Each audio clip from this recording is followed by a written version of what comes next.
Hi friends, good morning, very very good morning to all of you और welcome to Jharkhand education hub. आप सभी लोगों का एक बार फिर से बहुत बहुत स्वागत है झारखंड करंट अफेयर्स के रिवीजन के इस क्लास में। इस क्लास की अगर बात करें तो ये क्लास बेसिकली झारखंड के करंट अफेयर्स के रिवीजन के लिए ही शुरू किया गया है।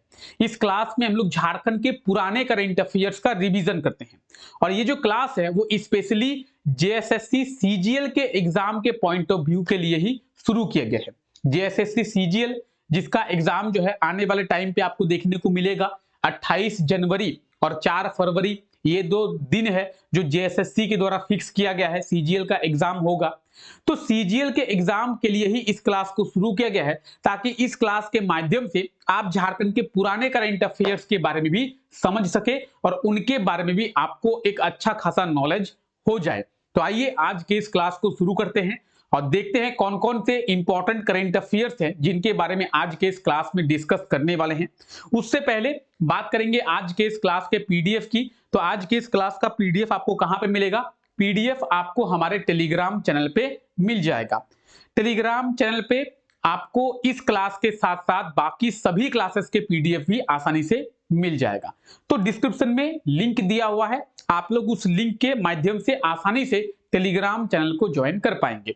आइए आज का हमारा पहला करंट अफेयर देखते हैं। तो आज का हमारा पहला करंट अफेयर है कि झारखंड के जो भी रिटायर्ड खिलाड़ी हैं उनको झारखंड सरकार के द्वारा अब कितना मासिक पेंशन जो है वो दिया जाएगा। तो झारखंड के जो भी रिटायर्ड खिलाड़ी हैं, वो खिलाड़ी जो झारखंड की ओर से पहले खेलते थे अब जो है वो नहीं खेलते हैं, तो उन खिलाड़ियों को झारखंड सरकार के द्वारा अब जो है मासिक 10,000 की पेंशन राशि दी जाएगी। ऑप्शन सी इसका बिल्कुल सही आंसर हो जाएगा, 10,000 की पेंशन राशि दी जाएगी। अब आप बोलेंगे कि सर इसके लिए क्राइटेरिया जो है वो क्या रखा गया है? इसके लिए जो क्राइटेरिया है वो दो रखा गया है। पहला तो उसका जो एज है वो 40 साल से ऊपर का होना चाहिए। दूसरा क्राइटेरिया क्या रखा गया है? दूसरा क्राइटेरिया रखा गया है कि वो जो प्लेयर है वो किसी भी इंटरनेशनल चैंपियनशिप में यानी कोई भी अंतरराष्ट्रीय प्रतियोगिता में पदक जो है वो प्राप्त किया हुआ होना चाहिए, चाहे वो गोल्ड हो, चाहे वो सिल्वर हो या ब्रॉन्ज हो, कोई भी मेडल जो है वो प्राप्त होना चाहिए। तो झारखंड के रिटायर खिलाड़ियों को अब 10,000 की मासिक पेंशन राशि दी जाएगी। ठीक है सॉरी। तो आप यहां पे डिटेल्स देख सकते हैं। 10,000 की मासिक पेंशन राशि जो है झारखंड के खिलाड़ियों को झारखंड सरकार के द्वारा दिया जाएगा और ये जो पेंशन राशि है वो झारखंड खेल नीति के तौर पर ही दिया जाएगा। क्लियर है? आइए आगे बात करते हैं। झारखंड हाईकोर्ट के जस्टिस थे कौन? अपरेश कुमार सिंह। इन्हें जो है किस राज्य के हाईकोर्ट में चीफ जस्टिस नियुक्त किया गया है? यानी झारखंड हाईकोर्ट के जस्टिस थे अपरेश कुमार सिंह और इन्हें कौन से राज्य के हाईकोर्ट का चीफ जस्टिस बनाया गया है? तो क्या होगा सही आंसर? त्रिपुरा हाईकोर्ट का। अभी देखिए अपरेश कुमार सिंह की बात करेंगे। जस्टिस अपरेश कुमार सिंह झारखंड हाईकोर्ट के जस्टिस थे और इनका ट्रांसफर झारखंड से त्रिपुरा हाईकोर्ट किया गया। त्रिपुरा हाईकोर्ट ट्रांसफर करने के बाद झारखंड हाईकोर्ट से इनका ट्रांसफर हो गया और त्रिपुरा हाईकोर्ट के ये चीफ जस्टिस बन गए। ठीक है, option B will be right answer. आप लोग देख सकते हैं ऑप्शन बी जो है इसका बिल्कुल सही आंसर हो जाएगा। क्या? तो त्रिपुरा हाईकोर्ट। ठीक है, अगर बात करेंगे जस्टिस अपरेश कुमार सिंह की तो इनके बारे में आप यहां पे डिटेल में देख पाएंगे। और जस्टिस अपरेश कुमार सिंह, तो ये आप देख रहे हैं जस्टिस अपरेश कुमार सिंह झारखंड हाईकोर्ट के जस्टिस हुआ करते थे। इनका ट्रांसफर त्रिपुरा हाईकोर्ट किया गया और त्रिपुरा हाईकोर्ट ट्रांसफर करने के बाद इन्हें त्रिपुरा हाईकोर्ट का चीफ जस्टिस बना दिया गया है। ये आप देख रहे हैं त्रिपुरा हाईकोर्ट। क्लियर है? चलिए आगे बात करते हैं। झारखंड के किस शहर की सुनीता इक्का झारखंड की पहली राष्ट्रीय रेफरी जज बनी है? तो सुनीता इक्का क्या बनी है? सुनीता इक्का झारखंड की पहली राष्ट्रीय रेफरी जज बनी है। ठीक है, और ये कहां की रहने वाली है? तो ये है जमशेदपुर की सुनीता इक्का। ठीक है, सुनीता इक्का, ये आप देख सकते हैं सुनीता इक्का, और ये जो है झारखंड की पहली राष्ट्रीय रेफरी जज बनी है। इनके बारे में आप यहाँ पे भी डिटेल में देख पाएंगे। ठीक है, सुनीता इक्का को आप लोग याद रखेंगे, राष्ट्रीय रेफरी जज बनी है, पहली, ठीक है। चलिए आइए, जमशेदपुर की ये रहने वाली है।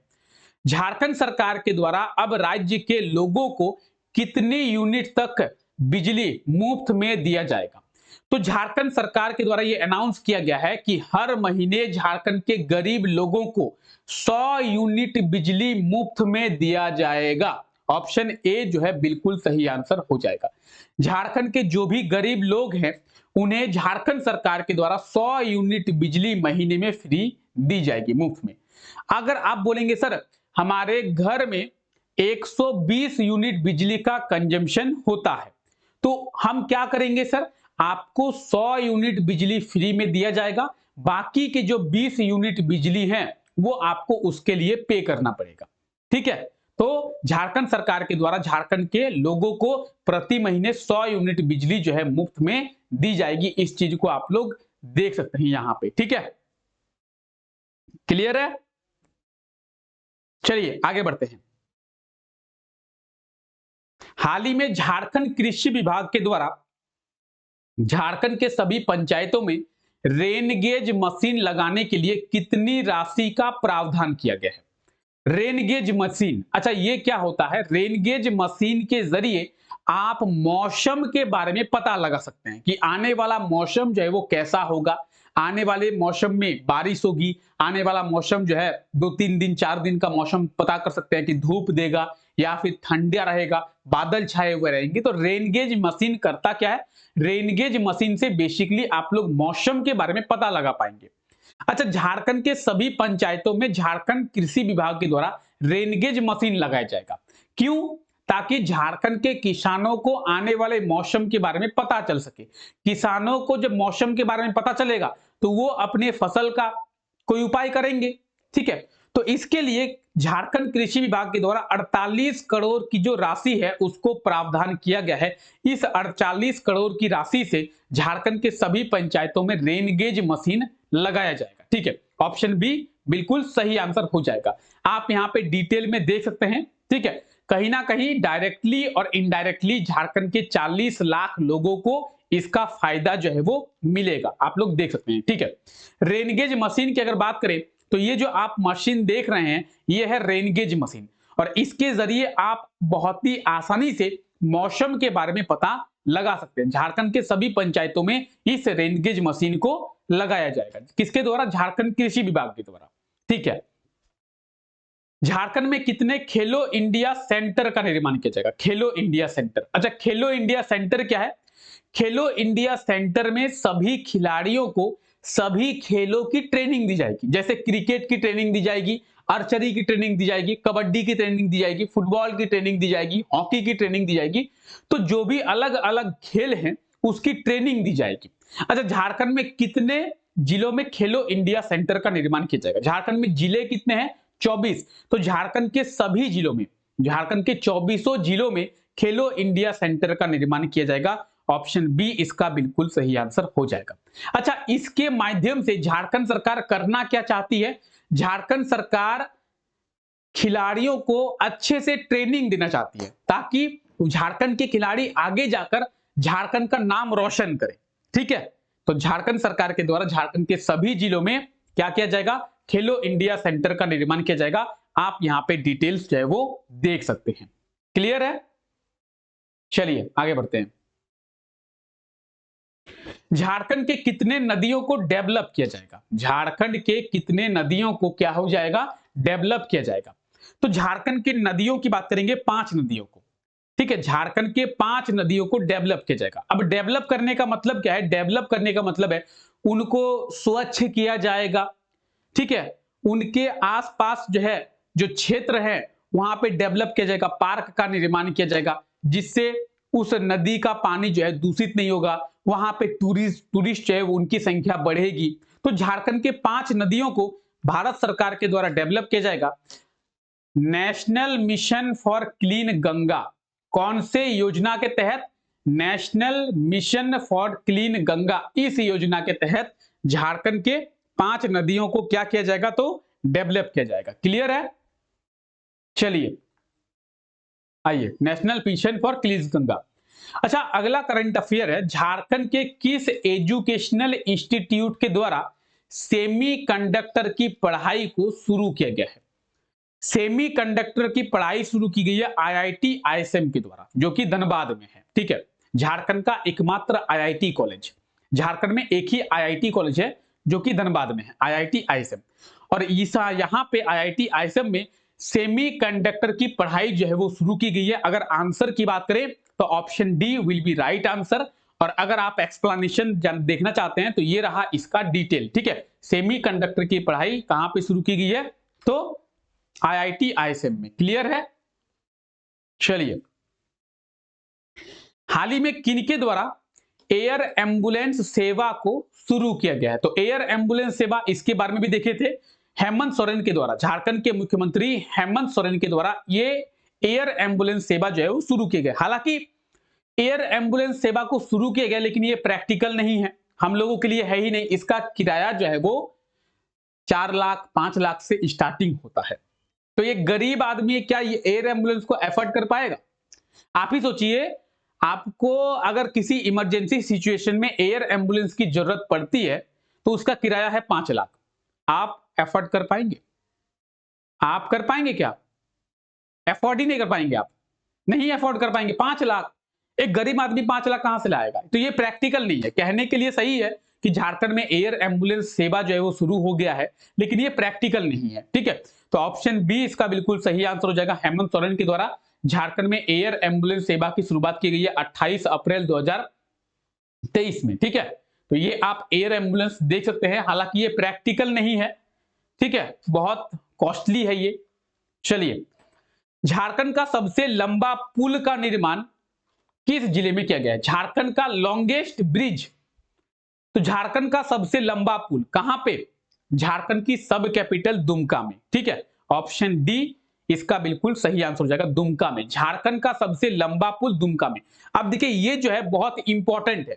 अब यहां से आपको याद क्या क्या रखना है? झारखंड का सबसे लंबा पुल कौन से जगह में किया गया है? दुमका में। किस नदी के ऊपर किया गया है? मयूराक्षी नदी के ऊपर। इसका लागत कितना आया है? कॉस्टिंग 198 करोड़ इसकी लागत आई है।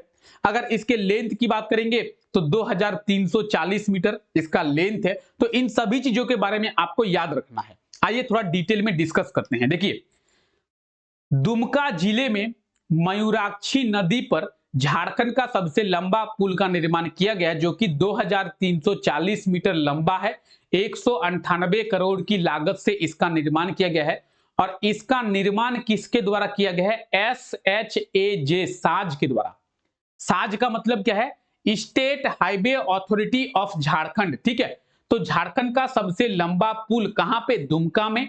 किस नदी के ऊपर? मयूराक्षी नदी के ऊपर। लागत कितनी आई है? तो 198 करोड़। इसका लेंथ कितना है? लंबाई कितनी है टोटल? 2340 मीटर। किसके द्वारा निर्माण किया गया है? साज के द्वारा। साज का फुल फॉर्म क्या है? State highway authority of Jharkhand. ठीक है, तो ये आप देख सकते हैं, आर्टिकल है कि Jharkhand longest bridge completed in Dumka. Dumka में झारखंड का सबसे लंबा पुल कंप्लीट हो गया है। और आप इस आर्टिकल में देख पाएंगे कि झारखंड का जो लॉन्गेस्ट ब्रिज है वो कंप्लीट हो गया है मयूराक्षी नदी के ऊपर दुमका में, 198 करोड़ की लागत से, जिसका लेंथ है 2340 मीटर है। और ये जो ब्रिज है वो कुंभादाबाद, ठीक है, जो कि दुमका में है, उसको सदर ब्लॉक से क्या करता है? तो कनेक्ट करता है। तो ये आप देख रहे हैं झारखंड का सबसे लंबा ब्रिज, जो कि है 2340 मीटर इसका लेंथ है। बाकी आप यहाँ पे डिटेल्स देख सकते हैं, state highway authority of Jharkhand यानी साज के द्वारा इसका निर्माण किया गया है। तो बहुत इंपॉर्टेंट है, आपको याद रखना है, दुमका में है। ठीक है, याद रखना है झारखंड का सबसे लॉन्गेस्ट ब्रिज। क्लियर है? यहां तक क्लियर है? किसी को कोई दिक्कत, कोई परेशानी, कोई असुविधा? चलिए, कोई असुविधा नहीं है। आई होप सो कि आपको सभी चीजें क्लियर हो गया होगा। तो चलिए, फिलहाल आज के इस क्लास को हम लोग यहीं तक रखते हैं। आप सभी लोगों का बहुत बहुत शुक्रिया इस क्लास का हिस्सा बनने के लिए। मिलते हैं आप लोगों से नेक्स्ट क्लास में, तब तक के लिए thank you, take care, bye bye.